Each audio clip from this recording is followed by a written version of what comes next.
দেখে নিই তোমার পার্টনারের তোমাকে নিয়ে কারেন্ট ডিপ ডার্ক ফিলিংস কি চলছে।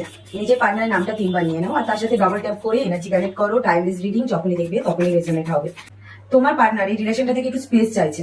সে পিছনে গিয়ে পুরো জিনিসটা ভালো করে বুঝে কি প্রবলেম হয়েছে তারপরে সে মুভ অন করতে চাইছে, কিন্তু সে তোমাকে যে ছেড়ে দিয়েছে তা না, তার ইমাজিনেশনের মধ্যে সে কিন্তু তোমাকে রেখেছে আর তোমার সাথে একটা খুব ভালো একটা মুমেন্ট, রোমান্টিক মুমেন্ট স্পেন্ড করতে চাইছে। তোমার কাছে কেয়ার চাইছে, তোমার কাছে রোমান্স চাইছে, ঠিক আছে।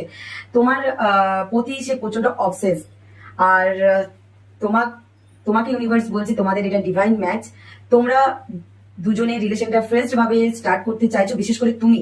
আর এন্ড পর্যন্ত তুমি রিলেশনটা নিয়ে যেতে চাইছো। তুমি জানো এই রিলেশনটা এন্ড পর্যন্ত নিয়ে যেতে গেলে অনেক সাফার করতে হবে তোমাকে, কিন্তু তাও তুমি রিলেশনটা এন্ডলেস লাভ, তুমি রিলেশনটা লাস্ট পর্যন্ত নিয়ে যেতে চাও স্ট্রং বন্ডিং এর সাথে। হর হর মহা